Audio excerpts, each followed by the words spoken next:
kabira, dan kerajaan yang besar.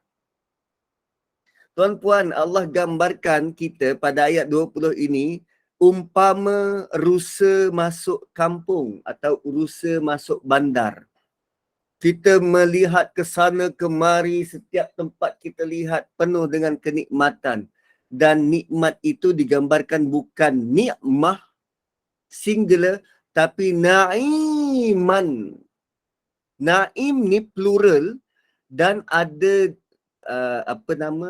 tanwin baris dua di atas tu. Na'iman itu bermaksud infinity. Tak tahu berapa banyak nikmat yang kita nampak. Kemana saja mata kita tuju, dihidangi dengan nikmat yang mencengangkan. Kemana saja. Wa idza ra'aita samma ra'aita na'imau wa mulkan kabira. Bayangkan kita masuk grand ballroom. Kan? Masuk dalam satu majlis grand ballroom. Itulah macam ni bentuknya ataupun begini ke, ada pelamin-pelamin kat depan atau bentuk macam ni. Kan macam-macam bentuk yang kita tak pernah masuk. Seumur hidup kita tak pernah masuk. Selalu pergi kenduri-kenduri kampung je. Tapi bila dapat jemputan VVIP khusus untuk kita ahli syurga yang berusaha untuk bantu orang waktu dia tengah lapar, beri makanan yang paling baik kita boleh hidangkan. Lantas Allah akan jemput kita untuk makan malam.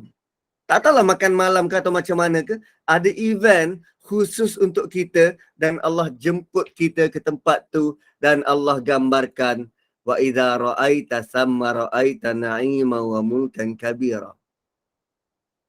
Bila kamu berada di situ, kamu melihat kiri kanan, depan belakang, semuanya kamu nampak nikmat demi nikmat. Wa mulkan kabira, dan juga kamu akan nampak bentuk kerajaan yang sangat besar. Sebab grand ballroom macam ni tuan-puan, ini melambangkan apa? Boleh ada cantik-cantik tempat macam ni. Mungkinkah negara seperti Syria yang kerajaannya compang perenangku calana macam ni masih mengekalkan grand ballroom macam tadi tu? Tidak. So, kerana kestabilan dan besarnya kerajaan tu, Allah datangkan bentuk nikmat demi nikmat, konsep kemewahan sebenar dan kecantikan yang tiada tolok bandingnya. Oh, itu baru syurganya, baru tempat. Dan sekarang kita nak masuk ayat 21. Kan ayat di atas Allah sebut tentang jannatiu wa harira. Ni. Jannatau wa harira. Syurga dan sutera. Syurga dan sutera. Sekarang kita nak tengok sutera tu apa. Aliyahum siyabu sudusin khudru wa istabaraq. Mereka memakai aliyahum siyabu sudusin wa istabaraq. Mereka memakai pakaian sutera halus yang hijau dan sutera tebal. Okay, mereka memakai pakaian sutera halus dan sutera tebal. Dari mana datang pakaian ni tadi? Oh, di awal ayat 12 tadi. Ayat 12 Allah kata mereka diberi syurga dan juga pakaian. So sekarang ni pakaian tu jenis apa? Diberi sutera. Sutera tu macam mana? Oh, ada sutera nipis, ada sutera tebal. Dan kali ini Allah gambarkan sutera itu berwarna hijau. Khudrin. Spesifik Allah sebut hijau. Khudrun. Hijau. Dan bila disebut pakaian sutera, apa isyaratnya ni? Ini bukan orang biasa-biasa. Orang yang pakai sutera, mereka tak buat kerja. Kan kalau tuan-puan pergi majlis kahwin, pakai sutera, jenis orang yang akan angkat pinggan ke? Tak. Ini VIP. Pakai sutera ni untuk rehat.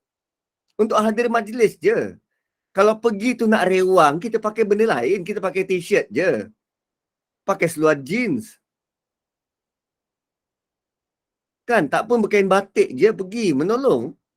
Tapi untuk hadir majlis, kita pakai pakaian yang hebat, sutera. Dan ia bentuk pakaian kebesaran. Lazimnya orang miskin tak pernah pakai pun. Orang yang buat kerja tak pakai pun sutera. Jadi ia menggambarkan pakaian yang hebat. Cuma apa beza sutera tebal dan sutera nipis? Kalau sebut sutera lembut, sutera nipis dan sutera tebal, lazimnya kain lembut ni dibuat baju yang kat dalam ni. Baju kat dalam. Ataupun yang lembut tu dibuat baju yang tebal untuk seluar. Boleh jadi yang lembut itu untuk baju dalam, yang tebal, yang tebal tu untuk kot di luar.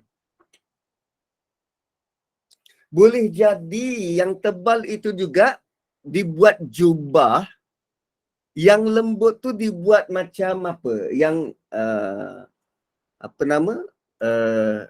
Outer garment.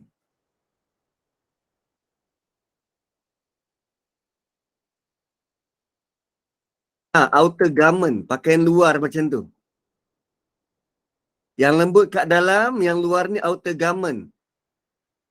Apa ataupun yang hari tu kontroversi.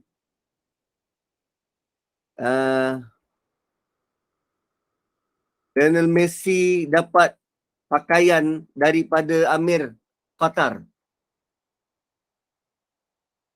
So pakaian dalamnya dia pakai yang tebal, dekat luar tu panggil apa? Tish ke apa benda entah. Kat luar tu dia pakai yang lembut. So bentuk pakaian dan secara spesifik Allah sebut khudrun, hijau. Hijau. Dan bukan saja kita pakai pakaian.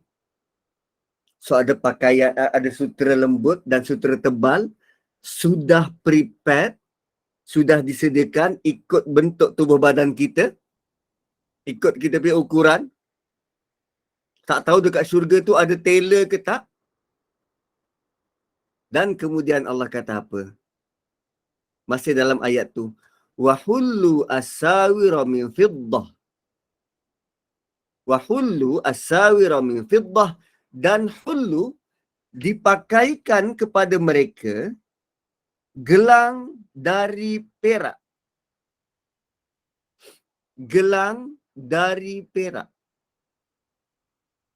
Dan ini perhiasan yang dipakaikan buat mereka. Dan lambang keagungan dan kedudukan yang tinggi. Ya, mungkin kita dekat dunia ni, lelaki terutamanya, teringin nak pakai gelang, kan, bangle. Tapi itu semua haram. Dan di syurga Allah bagi pakai. Dipakaikan. Bila sebut dipakaikan, dan bukan kita yang pakai, wow, itu another level. Kan, apa maksud dipakaikan? Maksudnya ada orang lain yang pakaikan kita. Bukan kita pakai sendiri. Kalau pakaian tu tadi, baju tadi, kita pakai. Tapi untuk gelang, aksesoris, kan, aksesori badan ni dipakaikan. Bentuk aksesori badan ni dipakaikan. Dan bentuk gelang ni, yang ni saya tak boleh nak tunjuk gambarnya lah pula. Dia terlalu seksi. Sebab nak menggambarkan aksesori badan tu, tuan-puan.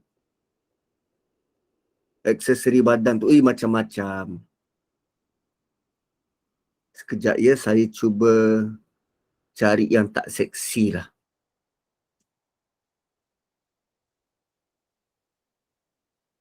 Bodies accessory. Macam-macam. Bentuk-bentuk gelang yang boleh dipakai di badan. Sama ada gelang ataupun rantai yang boleh dipakai di badan.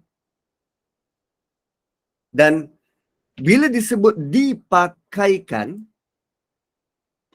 ada butler yang memakaikan kita. Ada orang yang pakaikan kita. Kita sebab tak cukup kaya, maka nak pergi ke majlis mana-mana, kita pakai sendiri. Pakai baju sendiri dan kemudian tak ada orang nak nasihatkan, kita pakai jam tangan matching tak dengan color baju. Ataupun kita pakai cincin matching tak dengan aksesoris yang lain. Ini ada gelang, ada rantai, dan macam-macam cara. Mungkin ada bintang-bintang darjah kebesaran. Kan, bintang Tan Sri, bintang Datuk. Wahullu asawira min fiddah. Dan Allah kata dipakaikan buat mereka gelang-gelang dari perak. Dan lazimnya kalau kita pergi ke majlis-majlis yang ada pakaian ikut tema, yang pakaiannya sudah ditentukan. Contoh kalau majlis majlis pengurniaan pingat, pengurniaan darjah kebesaran. Kan, bentuk macam ni, pengurniaan darjah kebesaran, dia ada jenis pakaian-pakaian tertentu. Kalau semua orang pakai yang nombor 1 punya baju, ini nama baju dia nombor 1. Kalau majlis itu berkehendakkan pakai baju nombor 1, kena pakai nombor 1. Dia tak boleh kita pakai baju Melayu berkain pelekat. Baju Melayu berkain pelekat, tak, dia kena pakai baju nombor 1 tu. Kan? Dan sekarang Allah bagi tahu, masuk syurga dan Allah sudah sediakan pakaian. Dan pakaian itu untuk majlis tertentu. Dan sekarang Allah detailkan pakaian yang macam mana. Sutera tebal, sutera nipis, color hijau. Malah dia ada gelang daripada perak. Kenapa bukan emas? Allah pilih perak. Untuk majlis tu. Majlis yang lain kalau nak pakai emas silakan. Tapi untuk majlis tu kena pakai perak. Sebab Allah decide untuk tetamu dia pakai perak. Dan kemuncak kepada majlis tersebut ialah wasaqahum rabbuhum syaraban tahura. Dan mereka diberi minum oleh Tuhan dengan sejenis minuman yang bersih suci.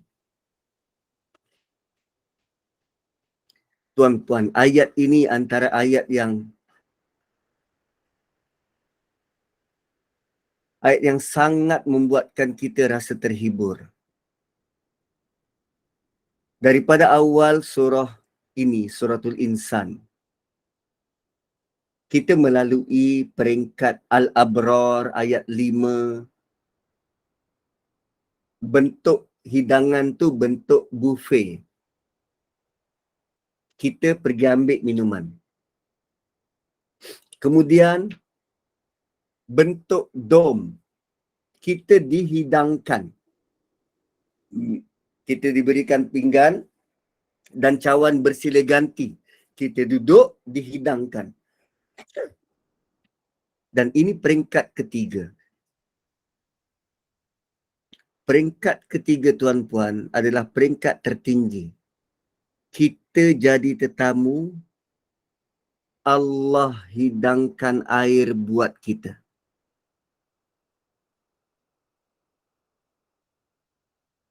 Atau mungkin kita boleh gambarkan begini, waktu raya, kita dijemput ke istana negara. Dan bila kita masuk tu, kita tengok dekat luar orang dah berbaris nak, ya Allah sendiri, berbaris nak ambil sate. Yang itu level marhain. Buffet, orang berbaris, ambil sendiri. Pergi cari tempat duduk sendiri, ambil sate, pergi cari tempat duduk sendiri. Level kedua, bila kita masuk Balai Rong Seri, kita nampak meja-meja VIP. Ada 100 meja, satu meja 10 orang semua VIP. Dan setiap meja tu ada pelayan yang layan. Dan sekarang, kita maju lagi ke depan dan kita tengok meja utama. Meja utama dekat situ kita nampak Puan Farhana, kita nampak Puan Masni, kita nampak Puan Jamalia yang nak habis bateri, kita nampak Puan Shazlin bersama dengan tuanku Agong. Dan di meja utama, Agong sendiri yang serve tetamu-tetamu istimewa ni. Agong sendiri yang tuangkan air, yang ambilkan sate, beri pada Puan Farhana, Puan Masni. Dan sekarang Allah bagi tahu dalam ayat ini, Allah yang beri minum. Syaraban tahuro, basically air suci. Air yang suci ni air kosong, air sejuk. Tak payah risaukan apa bentuk air pun yang diberi. Sekarang siapa yang beri? Allah yang serve. So, daripada awal surah ini tuan-puan, bukankah kita mengimpikan bila kita beri sedekah, kita tak nak yang lain melainkan kita nak lihat wajah Allah.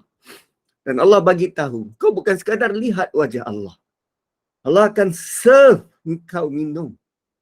Allah akan serve engkau minum. Dan Allah kata, inna hadza kana lakum jazaa'a wa kana sa'yukum mashkura. Inilah bentuk dan cara Allah ucapkan terima kasih bahawa engkau sedang dihargai. Kau menjadi orang yang begitu istimewa kerana di dunia dulu kau tak perlu ucapan terima kasih sebab engkau buat semua itu kerana Allah. Dan sekarang Allah, ini cara Allah untuk ucapkan terima kasih buatmu.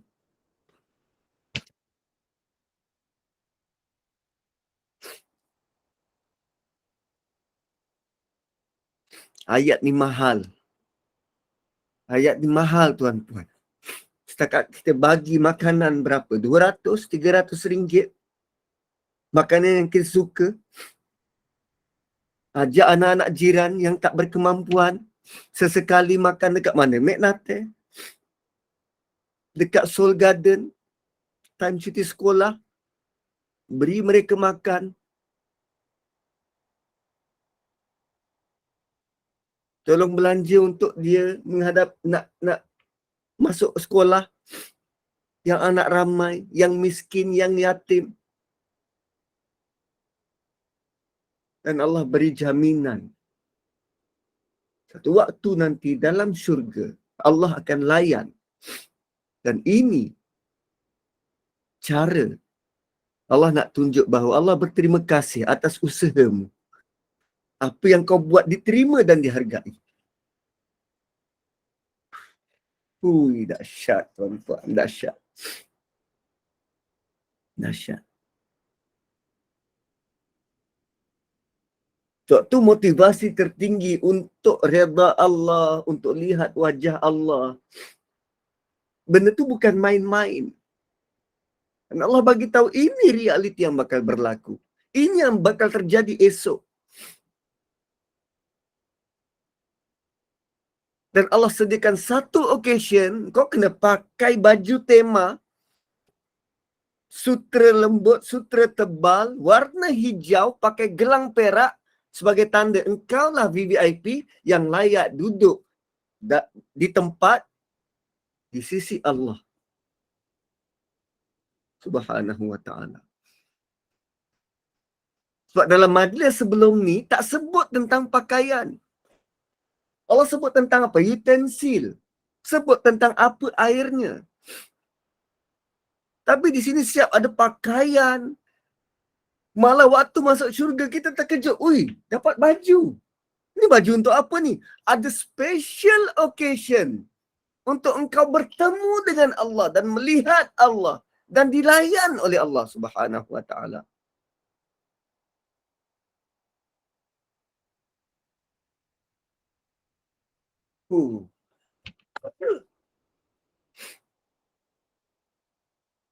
Dan maklumat ini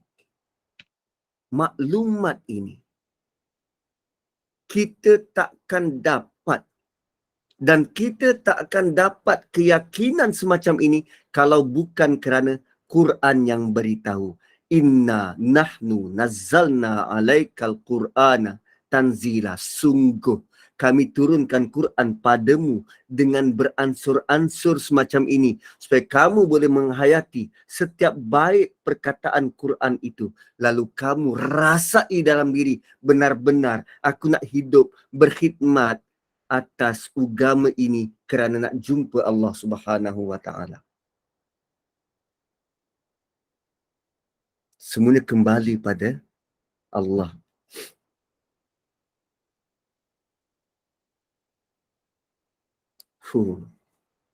Luar biasa.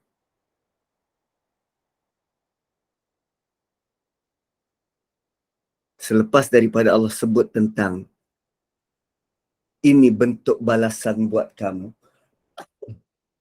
dan bagaimana bentuk Allah berterima kasih padamu, Allah nyatakan, kami turunkan padamu Quran. Dan turunnya itu beransur-ansur. Maka apa yang datang dari Quran, apa saja arahannya? Apa bentuk arahannya? Apa yang turun dari Quran itu? Kalau nak bersedekah, sedekahlah yang paling baik. Kalau bernazar, tunaikanlah nazar. Pastikan ingatan kita ada rasa khawatir dan takut terhadap hari depan, hari kiamat. So kalau nak bantu orang miskin ke, anak yatim ke, orang tawanan ke, janganlah minta balas. Hatta ucapan terima kasih sekalipun. Dan untuk buat itu tuan-puan, Allah kata apa? Fasbir li hukmi rabbik. Bersabarlah terhadap keputusan, ketentuan apa yang Allah putuskan ini. Apa dia? Nak bagi makan, makan betul-betul. Makan yang baik, makanan yang baik. So benda ni nak beri makan untuk sampai tahap kita benar-benar nak lihat wajah Allah tanpa perlu nak balasan daripada orang. Dengan sikap orang begitu, kita rasa sangat sakit hati. Allah kata apa? Fasbir, sabar. Sabar. Sabar dengan ketetapan Allah ni. Sabar. Wala tuti' minhum athiman au kafura. Jangan engkau ikut kehendak orang-orang berdosa antara mereka dan orang-orang yang kufur ingkar. Sabar. Engkau sabar. Sabar.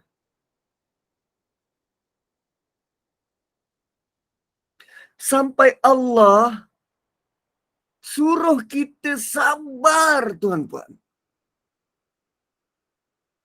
Allah boleh saja tak Tak perlu pun letak ayat 24 ni. Allah boleh saja datangkan dalam bentuk, okey ini peraturannya, ikut engkau. Nak ikut, ikut. Kalau tak nak ikut, dah. Tak perlu sampai letak perkataan memujuk, merayu, sabarlah dengan hukum Tuhanmu. Tapi begitu Allah nak kita faham bahawa ada satu nikmat besar yang kita boleh dapat, terutamanya nikmat melihat Allah, bertemu Allah, dilayan oleh Allah. Kita hanya perlu sabar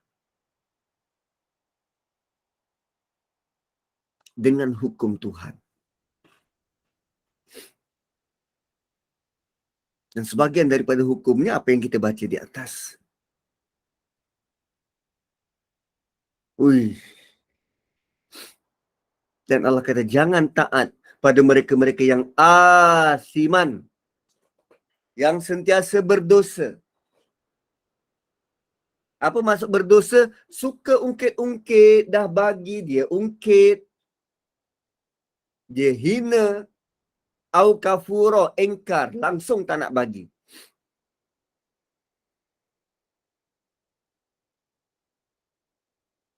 Sebab kadang-kala untuk kita memberi sesuatu yang kita sayang berat. Malah untuk kita beri kepada orang yang memerlukan saat kita juga memerlukan, itu lebih berat. Allah kata sabar. Sabar. So, sabar ni bagaimana? Adakah sabar tu semata-mata tahan diri? Oh, sabar. Sabar. Macam tu kan? Sabar.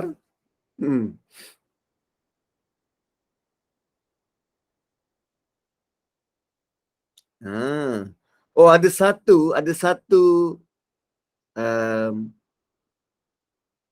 satu riwayat daripada Ali ibnu Abi Talib. Dia pernah mengatakan apabila ahli syurga sampai di depan pintu syurga, maka di sana mereka menjumpai 2 buah mata air. Lalu seakan-akan mereka diberi ilham untuk pergi kepada kedua mata air itu. Lalu mereka minum dari salah satu mata air tu, maka Allah melenyapkan semua penyakit yang ada dalam rongga tubuh mereka. Kemudian mereka mandi dari mata air yang satu lagi, maka sesudahnya terpancarlah dari tubuh mereka pandangan kehidupan yang penuh dengan kenikmatan.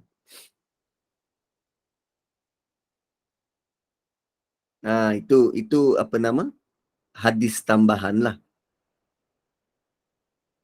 Okey. Kita lihat sikit kembali pada ayat 22. Bila Allah kata wa kana sa'yukum mashkura, wa kana sa'yukum mashkura, kita pernah jumpa perkataan sa'i kan? Sa'yukum ni sa'i. Sa'i ni apa? Berlari anak. Sa'yukum sa'i ayat 22. Sa'i berlari anak. So berlari anak ni dia perlu usaha yang lebih sikit. Lebih dari biasa. So nak bagi makan tu lebih dari biasa. Sa'i.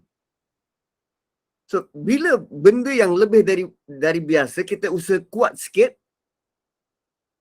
seperti orang haji tu yang berlari-lari antara Safa dan Marwah, Allah bagi tahu usaha yang kita bakal buat ni bukan mudah.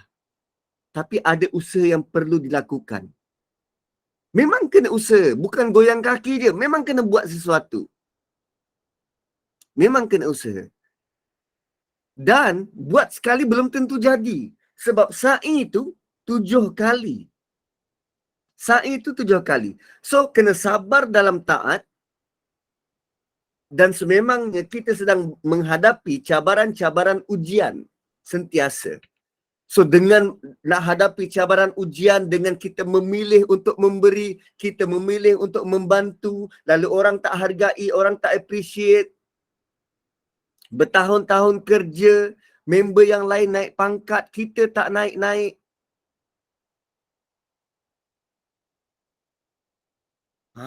Kan? Dia kena sabar. Fasbir li hukmi rabbik. Sabar. Ui, lain tuan-tuan, lain. Dan bila Allah kata bersabarlah dengan ketetapan Tuhan, Allah bagi tahu siap-siap bahawa benda yang kita nak buat ni berat dan sangat memerlukan pengorbanan dan kesabaran. Sabar juga bukan sekadar bermaksud tahan diri dari marah, tetapi sabar bermaksud konsisten. Konsisten. Ustaz, jika kita impak melalui media tetapi ternyata ditipu, adakah infak melalui media tetapi ternyata ditipu, adakah kita akan dapat ganjaran? Dapat. Yang menipu tu yang akan jawab depan Allah. Kita infak je, dapat. Tu jangan risau. So bila Allah kata fasbir li hukmi rabbik, selain daripada maksud tahan diri dari marah, sabar juga bermaksud konsisten terhadap hukum Tuhan. Kita berpegang dengan hukum Tuhan tu, dengan hukum Allah, benar-benar. Buat je. Patuh dan taat saja.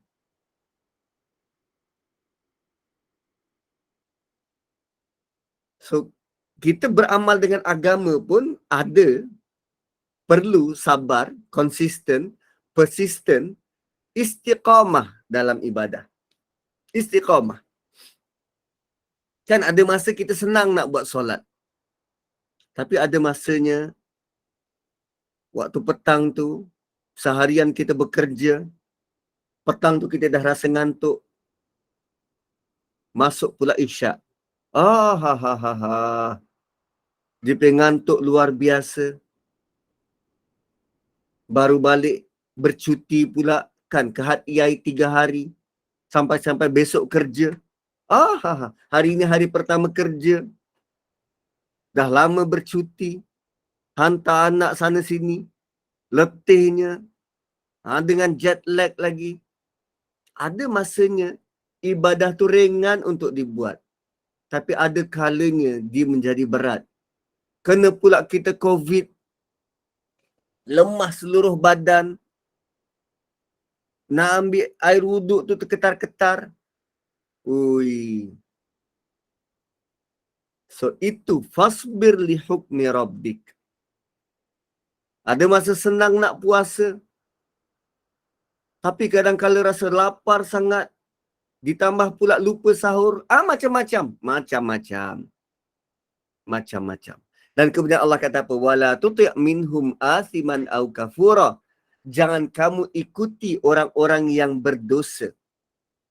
Asim artinya orang yang derhaka dalam perbuatan.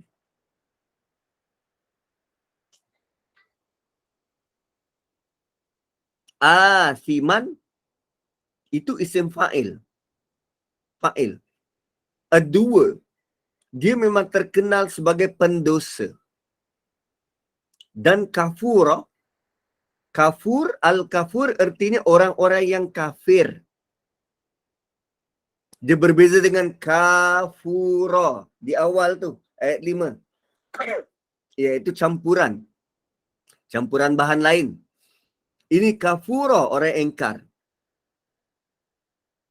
So Allah kata, terus amalkan agama, jangan ikut orang yang engkar pada Allah. Why? Sebab kadang-kala kita lihat orang-orang ini, mereka berjaya. Berjaya ikut standard manusia yang lain. Keretanya besar, bawa Lamborghini, kadang Mustang. Bila buka bonet belakang kereta, nampak duit berkepuk-kepuk. Kita kadang nak apa nama? Nak bayar rotek bulan 2, bulan ni dah mula pening kepala, mana aku nak cekau duit ni, rotek insurans lagi. Kena pula bulan tu, gaji ngam-ngam, 2 kali tayar bocor.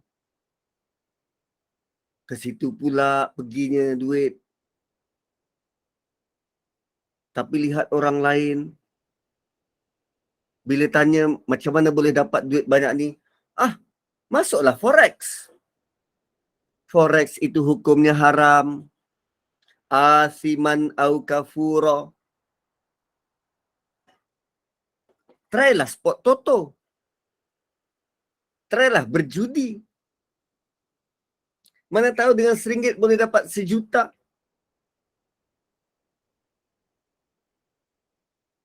Asiman au kafura. Sebab bila sebut taat pada mereka ni, mudah sangat sebenarnya arahan tu. Tapi sebab kita lihat orang-orang dekat keliling, kita tidak melihat akan asim au kafura itu. Tak.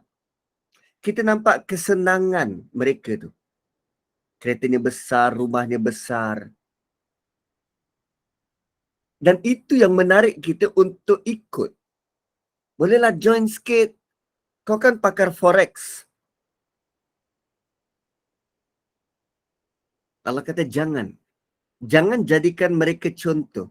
Jangan ikut orang yang menentang kebenaran. Jangan takut pada mereka. Jangan ikut golongan yang menolak Quran. Jangan kerana ditentang dalam dakwah sampai kita berhenti berdakwah.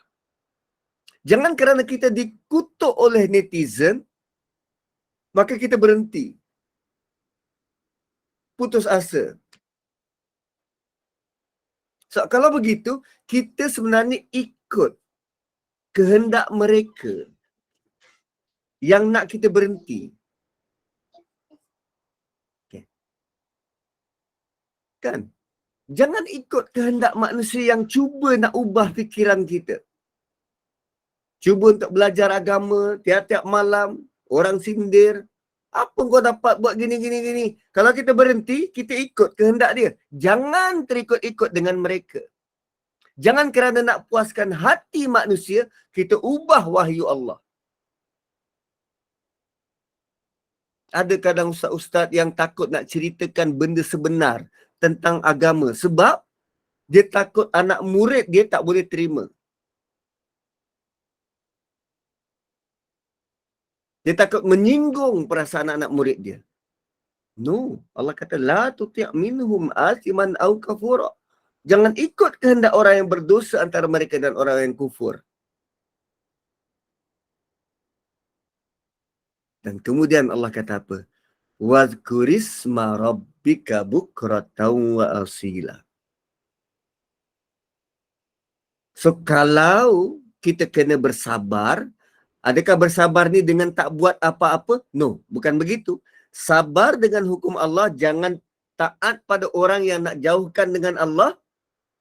Apa tindakan yang perlu dibuat? Wadhkurisma rabbik. Sebut nama Tuhanmu pagi dan petang. Sebab bila Allah kata jangan hiraukan penolakan orang terhadap dakwahmu. Jangan hiraukan apa yang orang tak setuju terhadap engkau. Sebab kadang kita asyik teringat saja. Teringat orang tu buat macam ni, teringat dia cakap macam ni. Kita yang susah hati. Dan tugas yang patutnya kita buat, tak jadi. Terhalang. So Allah kata apa? Sebut nama Tuhanmu. Kenapa perlu sebut nama Tuhan? Supaya kita distracted daripada memikirkan penolakan orang, orang tak setuju, orang cakap begini, orang cakap begini. Bukankah kadang kita hidup ni dengan cara apa? Nanti apa orang kata? Tak. abaikan apa orang kata, sebut nama Tuhan pagi petang. Bila lagi waktu paling banyak kita sebut nama Tuhan? Waktu kita sedang baca Quran. Bukan saja sebut nama Tuhan, ingat. Wazkurisma rabbik. Ingat nama Tuhan. Daripada ya betul, daripada fikir yang bukan-bukan, zikir nama Tuhan. Sebut nama Tuhan. Ingat. Wih, dahsyat tuan-puan. Sebab bila berkait dengan hati ni, terutamanya benda yang kita sayang. Kan, benda yang kita sayang, benda yang beri kesan pada hati. Kita beli kereta mahal, parking dekat hospital. Balik daripada melawat orang, kita tengok bahagian depan kereta tu tergesel oleh kereta lain, hit and run, langgar lari. Orang tu tak tinggalkan nota ke apa, nampak dekat situ kesan cat. Apa kita nak buat? Memikirkan kereta kita tergesel dan orang tu tak bertanggungjawab, lalu kita bebankan fikiran kita, sebut pasal orang tu, ini tak bertanggungjawab lah, inilah, itulah. Akhirnya yang stres apa? Kita. So, tindakan jalan keluar daripada kita stres memikirkan benda tu, apa yang perlu dibuat? Serahkan saja dia pada Allah. Ya Allah, engkau maha melihat apa yang berlaku, aku serahkan dia padamu, dan ini semua dunia, ya Allah, aku reda. Benda tu bukan sekali buat dan kita terus rilis, tak. Berhari-hari. Berhari-hari. Dan kita perlu fasbir li hukmi rabbik. Ingat saja Tuhan. Bila teringat benda tu, ingat, ya Allah, engkau berkuasa, ya Allah. Tenangkan hatiku. Ya Allah, aku reda, ya Allah. Ya Allah, aku reda. Berhari-hari sampai dia akan hilang sendiri. Sampai dia hilang sendiri. Tadi saya bayar apa nama? Bayar cukai pintu.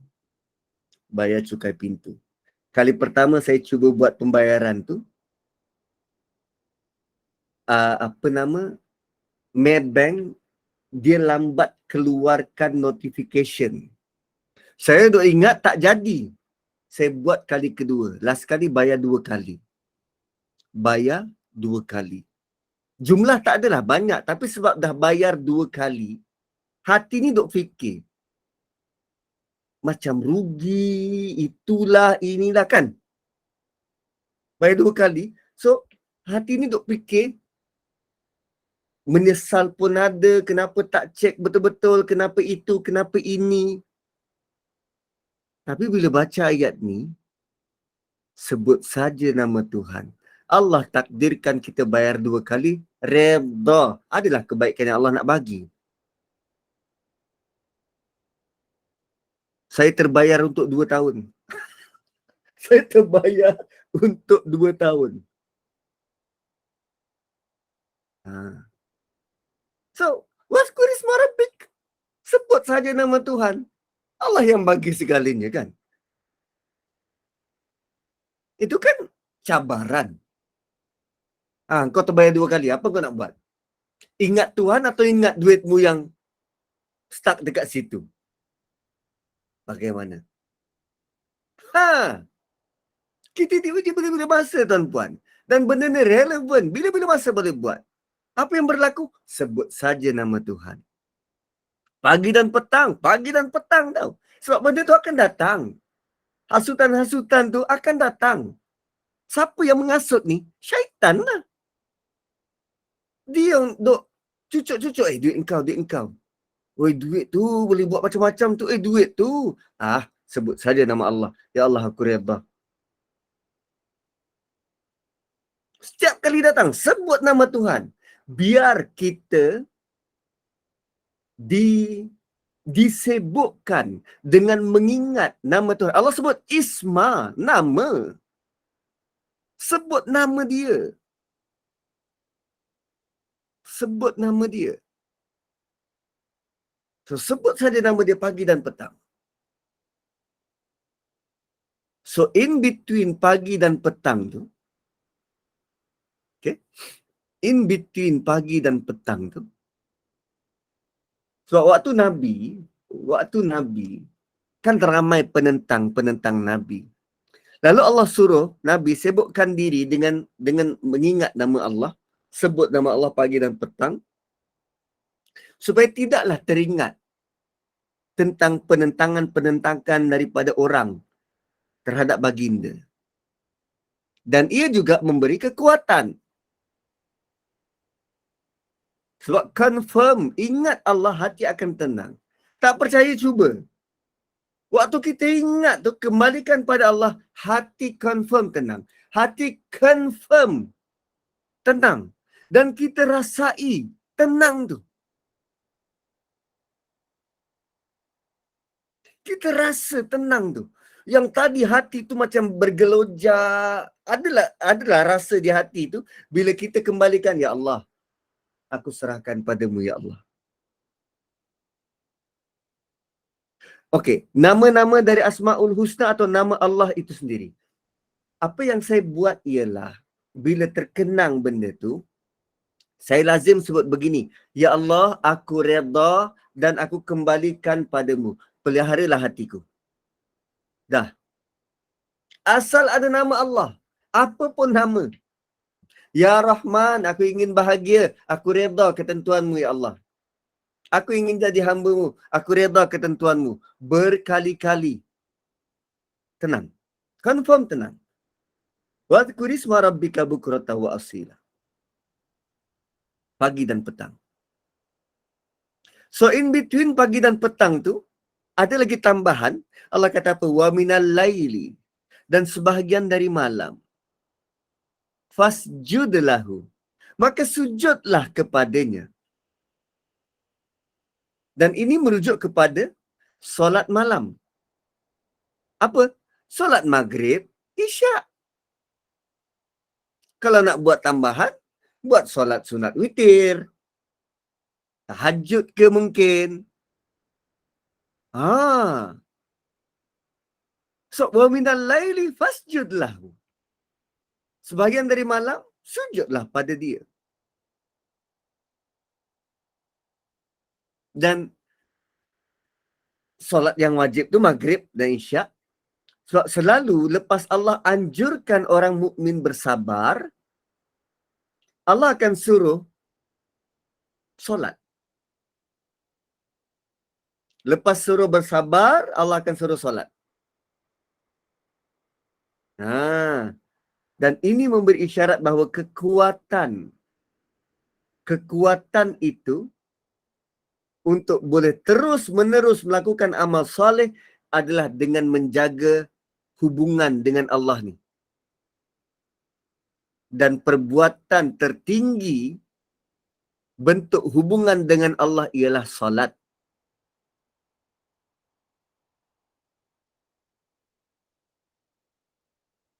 Kerana tatkala kita melakukan ibadah, kita lupakan tentang manusia.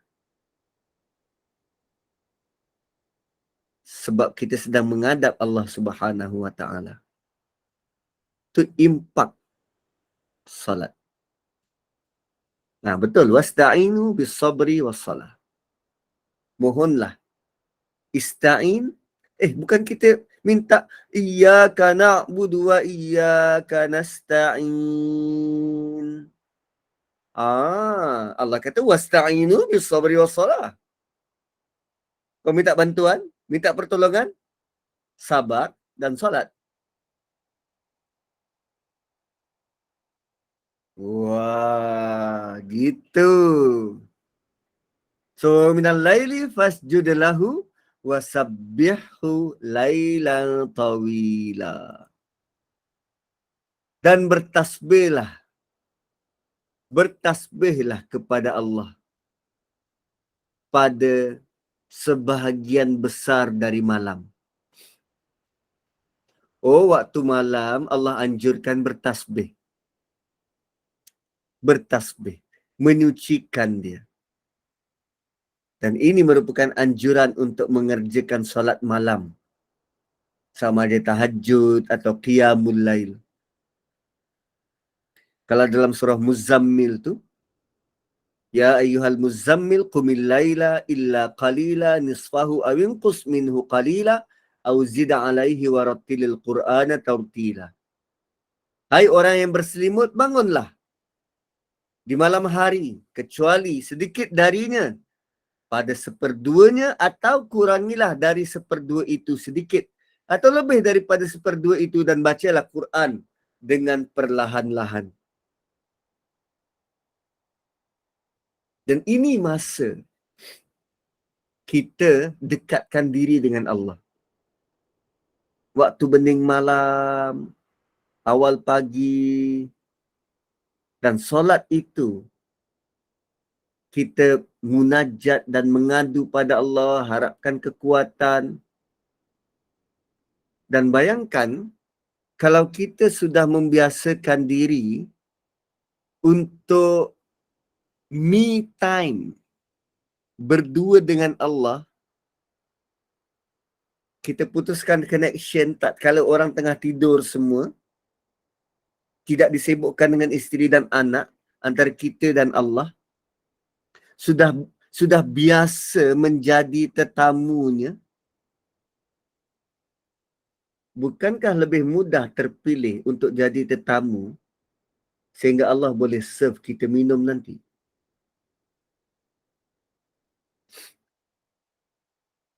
Kalau di keheningan malam itu kita sentiasa sebut nama Allah, lailan tawila, sepanjang malam,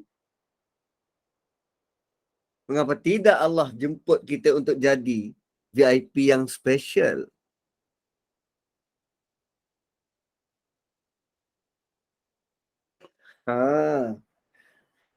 Luar biasa tuan-tuan, luar biasa. Dan solat malam itu sebenarnya umpama busur panah yang kena tepat pada sasaran. Solat malam, kesan dia umpama busur panah yang tepat pada sasaran. Apa maksud dia? Orang tua dulu tuan-puan, kekuatan dia adalah pada solat malam. Dulu dan sekarang. Kekuatan orang beriman ni adalah pada solat malam dia. Dan orang yang melazimi solat malam, perkataan yang keluar daripada mulut dia, kita gelar sebagai mulut masin. Apa disebut, jadi.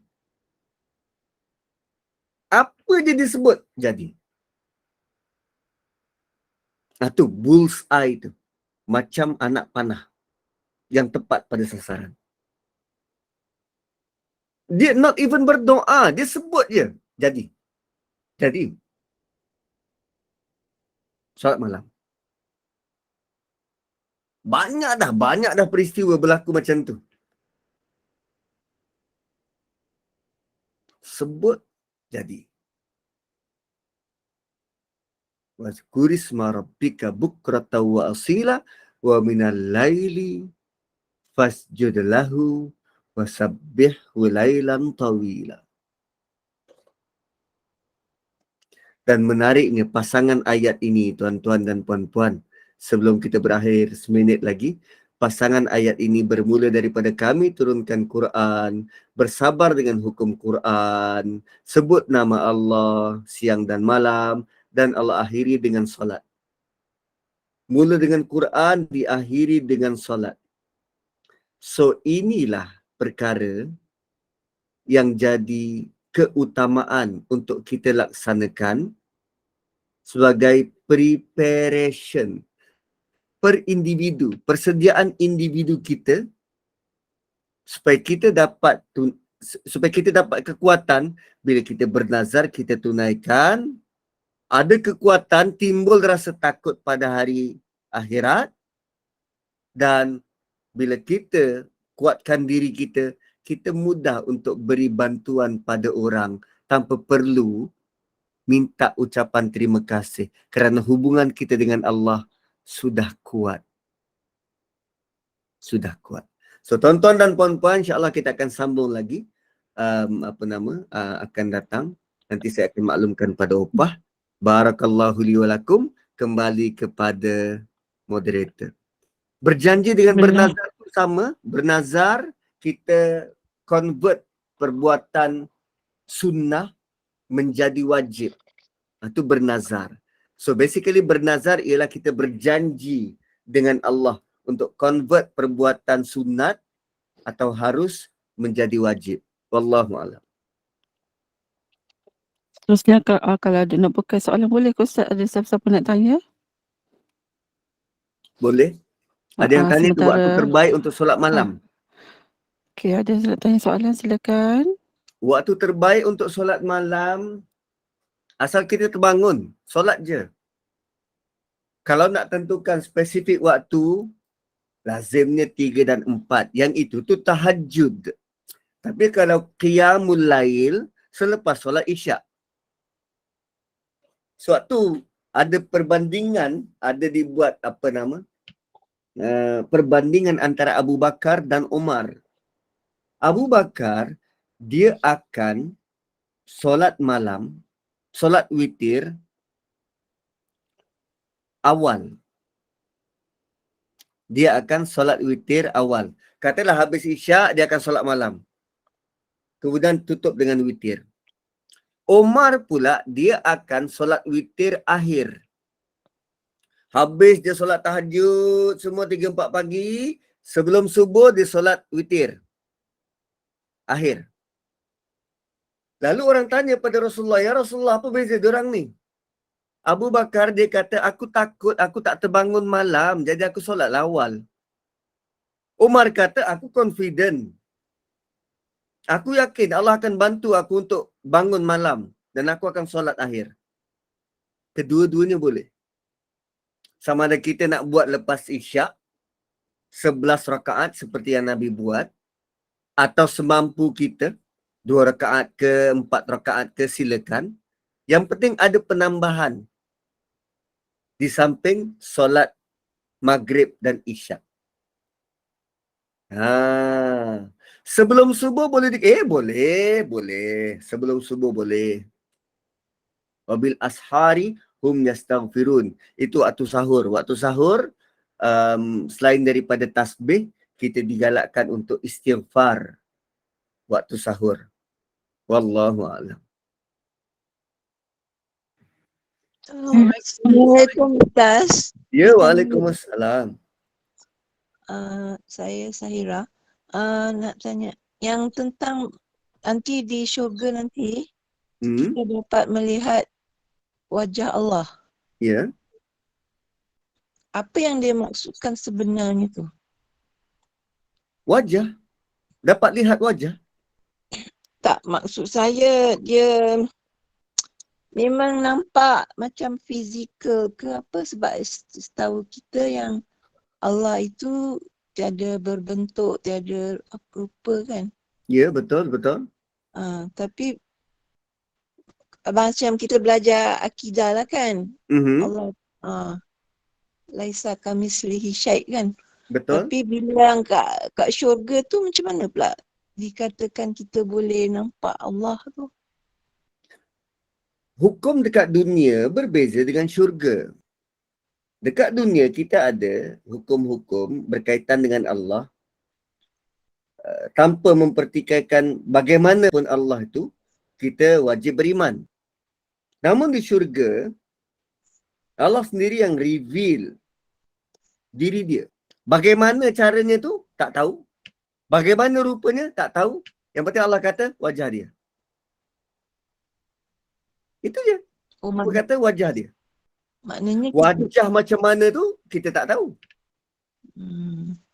Contohnya, kalau kita kata muka, okey, muka, wajah kan muka. Tapi dalam bahasa kita sangat banyak muka rupanya.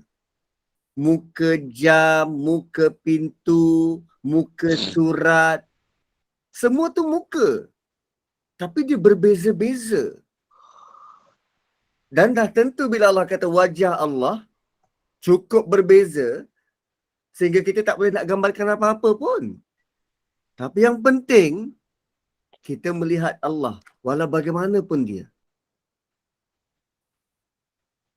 Maknanya kita akan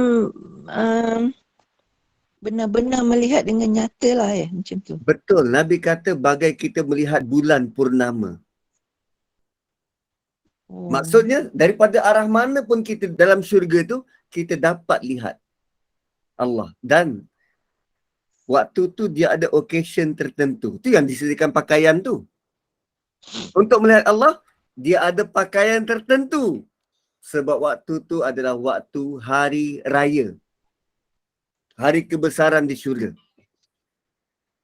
Dapat melihat Allah. Wallahu a'lam. Ustaz, bolehkah kita solat tahajud tanpa tidur terlebih dahulu?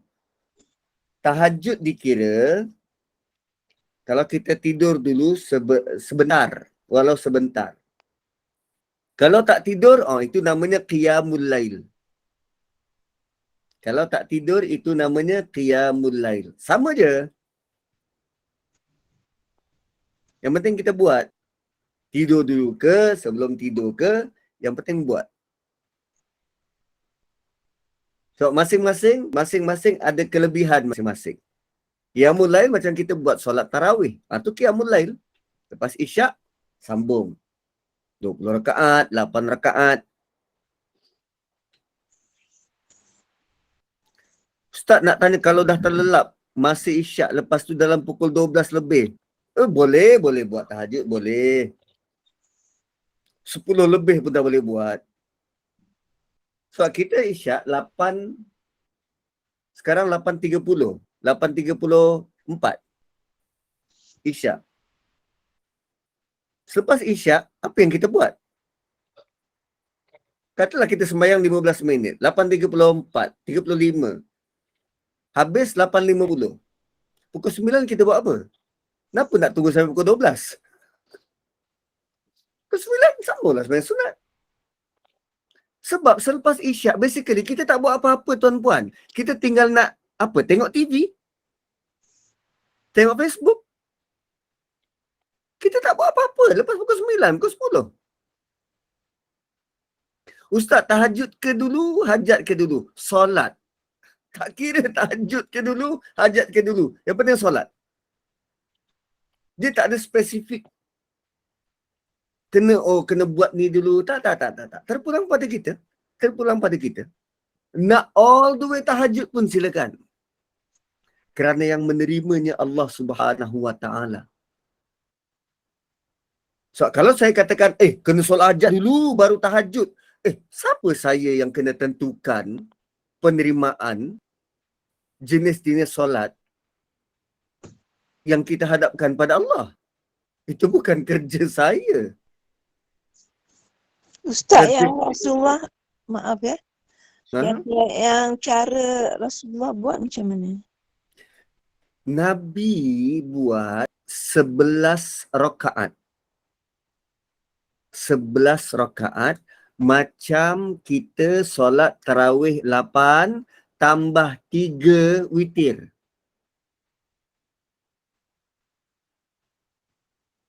Nabi buat dua cara. Sama ada macam kita buat tarawih 8 kemudian tambah 3 witir ataupun 11 rakaat sambung.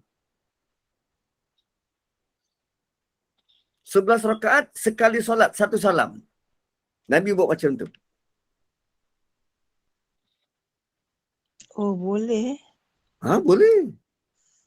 11 rakaat sekaligus.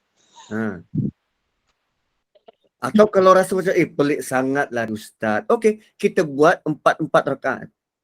4 kan 8. 4, 3. Alah, 4 rakaat macam isyak lah Ustaz. 2, 3. 3 untuk solat witir.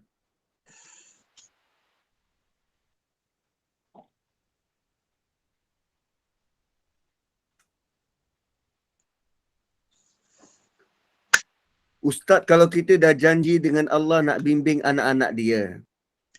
Kemudian Allah sihatkan dia, tapi tiba-tiba ibu bapa dia berubah hati sebab anak dah sihat. Dah tak bagi hubungi dan putuskan silaturahim. Dah kalau mak bapak dia buat macam tu, kita nak buat macam mana? Redha sajalah. Kita berharap agar Allah bantu bukakan pintu hati mak bapak dia. Ataupun kita harap agar anak itu selamat daripada fitnah yang tak terduga. Macam mana lagi usaha kita? Nak bawa ke mahkamah? Kita bukan mak bapak dia. Tapi kita berdoa agar anak itu selamat. Berdoa agar anak itu dapat umur 18 tahun cepat. Supaya dia tak terikat dengan mak bapak dia. Dan mak bapak dia tak boleh nak paksa dia buat apa-apa. 18 tahun kan umur. Tapi jangan pernah kita putus asa dari rahmat Allah. Kerana percayalah, apa yang Allah sediakan untuk kita, apa sahaja yang Allah sediakan untuk kita, semuanya adalah kebaikan. Semua adalah kebaikan. Sama ada ia berbentuk kematian, kehidupan, kemalangan, kemudaratan. Semua itu ada nilai kebaikan yang kita tak terfikir, yang kita belum nampak. Bolehkah kita baca surah Insan ini ketika menziarah pusara? Okey. Pertama, kenapa nak ziarah pusara? Sebab makin kuat ingatan, makin rapat. Okey. Sepatutnya niat kita menziarah pusara ialah untuk ingatkan diri kita yang kita akan mati. Okay, tujuan kita ziarah pusara ni, ziarah kubur, supaya kita tidak terlalu kejar dunia. Mengingatkan kita yang kita bakal mati. Selain daripada itu secondary. Paling utama, mengingatkan kita bahawa kita akan mati. So, apapun surah yang kita baca, Yasin ke, Waqiah ke, Insan ke, waktu ziarah pusara tu, yang penting bukannya surahnya. Yang penting ialah bagaimana apa yang kita baca itu memberi kesan pada hati. Dia tak ada surah yang spesifik kalau kita nak baca. Tak. Dan tak ada sempena ziarah pusara, oh okey, kita kena baca surah ini. Tak. Sebab Nabi tak ada specific occasion untuk datang ziarah pusara. Kecuali kalau ada kematian. Dan ada satu ketika itu Nabi tertanya-tanya, mana orang ni dah lama tak nampak seorang tukang sapu di masjid. Lalu sahabat bagi tahu, ya Rasulullah, dia dah meninggal. Waktu tu Nabi baru balik daripada musafir. Bila Nabi tanya mana orang ni, tak nampak. Orang kata dia dah meninggal. Lalu Nabi minta tolong, tunjukkan mana kuburnya. Dan Nabi solatkan. Solat jenazah ghaibah. Solat jenazah ghaib. Untuk mengingatkan diri terhadap kematian. Sebab kalaupun kita tak ziarah pusara, katalah pusara ayah kita. Saya dah lama tak pergi pusara ayah dekat Shah Alam. Shah Alam je kot. Katalah kita tak ziarah. Adakah itu bermaksud kita tak ingat? Tak. Adakah itu bermaksud doa kita tak sampai? Tidak. Sekarang pun kalau kita doa, Allahumma ghfir lahu warhamhu wa'afihi wa'fu anhu. Allah sampaikan. Di mana pun kita berada, Allah dengar doa kita dan Allah boleh makbulkan. Bukan semata-mata depan pusara tu. Tujuan kubur itu kita datangi supaya menjauhkan diri dari lalai mengingati dunia. Itu tujuan paling utama. So bila kita faham konsepnya begitu, maka kita tidak terikut-ikut seperti orang kebanyakan. Lepas sembahyang raya, oh mesti kena pergi kubur. Lalu kalau kita nak pergi kubur, tengok kubur tu sesak, jalan jam dan kita tak dapat nak masuk. Lalu kita rasa macam, tak komplit lah raya aku ni. Sepatutnya raya itu untuk bersyukur. Allah granted permohonan kita untuk lalui Ramadan 30 hari. Bukan ditangisi di pagi raya. Tak. Nampak tak? Kita perlu bertindak bukan ikut majoriti. Tapi bagaimana? Bagaimana rasa Nabi punya kehidupan? Hubungan dengan kubur, hubungan dengan itu, hubungan dengan ini. Sebab kita nak apa yang kita buat ini Allah terima. Bolehkah solat sunat 4 rakaat 1 malam atau mesti 2 rakaat 1 salam? Boleh. 4 rakaat 1 salam pun boleh. 2 rakaat 1 salam pun boleh. Solat sunat, okey. Ustaz, boleh ke saya nak tanam pokok bunga di pusara suami? Boleh? Nak tanam bunga ke, tanam orkid ke? Boleh, silakan. Cumanya kenapa kita tanam tu? Soalannya ialah kenapa kita tanam? Oh, sebab ada hadis Nabi yang Nabi letak pelepah tamar. Okey. Dia ada 2 dimensi melihat hadis tu. Dimensi pertama, bila Nabi buat, maka kita boleh contohi, oh Nabi tanam letak pelepah tamar sampai kering, menjadikan orang dekat dalam tu terselamat kerana zikir daripada pelepah tamar. Lalu kita pun nak tanam benda yang sama, tanaman berzikir. Itu satu pandangan untuk hadis tu. Pandangan kedua yang kontra dengan pandangan pertama, dia kata untuk letak pelepah tamar tu, oh itu khusus untuk Nabi. Bila Nabi buat, maka terkesan sampai ke dalam. Sementara kita buat, tak memberi kesan apa-apa. So bila ada 2 pendapat yang kontra semacam ini, kita kena betulkan niat. Bila kita tanam, bukan dengan meyakini orang kat dalam selamat. Sebab yang menentukan selamat tak selamat kat dalam tu, perkara pertama ialah akidah dia. Yang kedua, bagaimana doa kita boleh selamatkan dia. Bukan zikir tumbuhan tu. Itu sampingan. Dan kalau yang kat dalam tu Korun, perangai macam Korun, macam Fir'aun, tanamlah pokok balak sekalipun, takkan beri kesan apa-apa. Gitu. So, cara memandang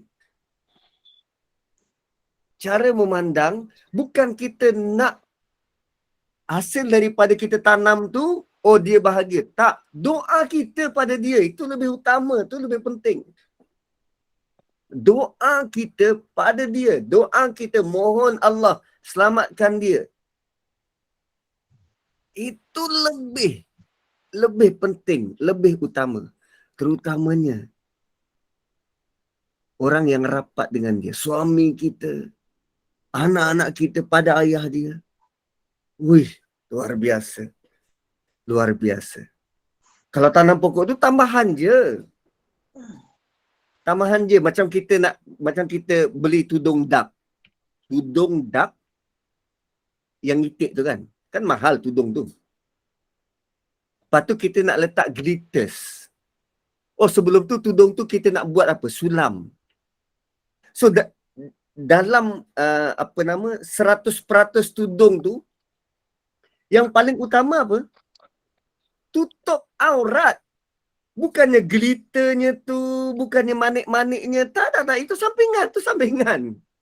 Yang paling utama macam mana tudung tu boleh tutup aurat. So, soal kubur tadi, kita kena lihat. Paling utama ialah ingatan kita, doa kita pada dia. Bukannya secondary, tertier, tanam pokok itu, letak nisan ini. Tak. Itu sampingan. Itu macam glitter manik-manik atas tudung. Tapi fungsi tudung itu ialah untuk menutup aurat. Luar biasa. Luar biasa. So, kalau nak diikut doa dan zikir, better off doa malaikat muqarrabin yang memikul arash, yang mohon keampunan bagi pihak kita kerana kita bertaubat, lebih memberi kesan berbanding zikir-zikir batu, pokok dan alam. Kalau nak diikut kesan tu, kan, kalau nak buat perbandingan kesan. Sebab bila kita bertaubat, malaikat yang memikul arash, yang begitu rapat, dekat dengan Allah, mohon ampun bagi pihak kita pada Allah. Ya Allah, ampunkan dia dan keluarganya. Kita bertaubat, malaikat tu mohon pada Allah, ya Allah, ampunkan dia dan keluarganya. Oh, itu lebih luar biasa. So dalam pada kita nak berzikir, menyebut nama Allah pun ada tahap-tahap dan peringkat. Ada ulama kata yang lebih utama ialah istighfar berbanding tasbih. Ada yang katanya tasbih lebih utama berbanding istighfar. Tapi ada satu hadis Nabi SAW. Bila seorang sahabat, siapa dia punya nama? Sa'ad ke siapa ya? Sahabat tu, dia sebelum ni Yahudi. Dia peluk Islam. Dan dia bagi tahu pada Nabi, tiap-tiap malam dia akan ada certain bentuk tasbih, zikir yang dia buat pada waktu malam. So Nabi kata bagus, apa yang kau buat tu bagus. Tapi kalau kau selawat, itu lebih bagus. So, dia kata dia bahagikan malam kepada 3 bahagian. 3 bahagian. So 3/3 dia zikir, dia bertasbih pada Allah. Nabi kata bagus, tapi kalau kau tambah salawat itu lebih bagus. So dia kata kalau macam tu, okeylah, aku zikir 2/3, salawat 1/3. Nabi kata bagus, tapi kalau kau lebihkan salawat itu lebih bagus. So kalau macam tu dia kata, aku buat 2/3 salawat, 1/3 tasbih. Nabi kata bagus. Tapi kalau kau lebihkan salawat, itu lebih bagus. Dan sahabat tu kata, okeylah kalau macam tu, sepanjang malam aku salawat. Dan Nabi kata, itu yang terbaik. Oh, selama ni kita menanggap, subhanallah, walhamdulillah, wala ilaha illallah, wallahu akbar. Itu zikir paling ulung. Rupanya Nabi kata, untuk sahabat tu, boleh jadi hadisnya hanya untuk dia. Dan boleh jadi terpakai pada kita. Solawat tu lebih memberi kesan yang besar yang kita tak tahu. Kerana bila kita solawat pada Nabi, mohon Allah bersalawat atas Nabi 1 kali, Allah bersalawat pada kita 10 kali. Itu yang kita tak nampak. Itu yang kita tak perasan. Kalau kita tasbih 1 kali, 1:1. Ini salawat, kita buat 1 kali, kesan pada kita 10 kali ganda.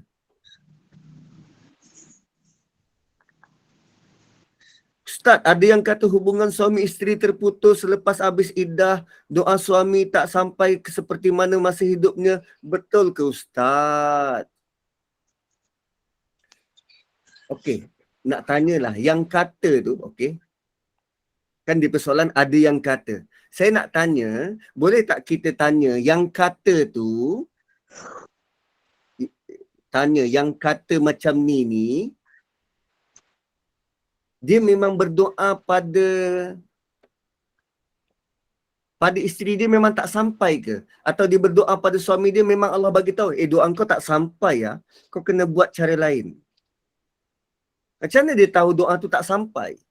Dia ke yang menentukan doa tu sampai atau tidak? Atau Allah yang punya kuasa menyampaikannya? Bukan kita. Buat je sampai tak sampai tu, kembalikan pada Allah. Betul. Kan? So, kalau cerai mati macam tu, lepas tu dia kata tak sampai, aduh. Tak tahulah, saya belum mati untuk nak cek sampai ke tak. Yang pasti, benda baik kita buat. Dan Allah mendengar permohonan kita. Kan? Kalau tertidur lepas solat isyak, kemudian dia buat kerja lain dan solat, kemudian ketika hendak tidur dikira dah lepas tahajud. Lepas tahajud. Lepas tertidur kan? Gitu. So, 10.26, terima kasih kerana melayani saya malam ni. Besok nak subuh pula dekat masjid. So, saya Rasa tak cukup ya, Ustaz. dulu dan saya kembalikan kepada moderator. Okey, tak apa. Kita sambung lagi insya-Allah. Alhamdulillah, jazakallahu khair Fadil Ustaz Muhammad Nazri Mustaqim atas kesudian berkongsi ilmu. Selain daripada kita tadabbur surah Al-Insan ini banyak, dan juga ilmu yang kita dapat daripada Ustaz malam ini ya. Kita tak sangkalah soalan yang lain luar daripada tadabbur, kita tanya Ustaz macam-macam, dan alhamdulillah dia beri kefahaman buat kita semua, dan dia beri pencerahan yang mendalam ya tentang persoalan-persoalan selama ini. Dan terima kasih kepada para jemaah sekalian yang sudi duduk bersama-sama kita pada malam ini hingga ke akhir majlis ini. Dan janganlah jemu untuk terus kita dapatkan ilmu-ilmu daripada Ustaz, dan semua ialah ya yang kita dapat ni untuk kebaikan kita juga. Tak jemu, jangan tak jemu. Jangan jemu. Okey. Ya, betul. Tak akan jemu, betul. Sentiasa kita bersama-sama hadir majlis ilmu walaupun dalam online. Tak semestinya kita pergi ke luar. Di rumah pun kita boleh dapat. Alhamdulillah, kita akhirilah dahulu Ustaz. Kita tangguhkan dulu dengan kafaratul majlis dan surah. Silakan Ustaz. Subhanakallahumma bihamdik nashhadu an la ilaha illa anta wa nastaghfiruka wa natubu ilaik wal asri innal insana lafi khusr illa alladhina amanu wa amilus solihat wa tawasaw bil haqqi wa tawasaw bis sabr. Assalamualaikum warahmatullahi wabarakatuh. Waalaikumsalam warahmatullahi wabarakatuh. Terima kasih Ustaz. Terima kasih. Salam.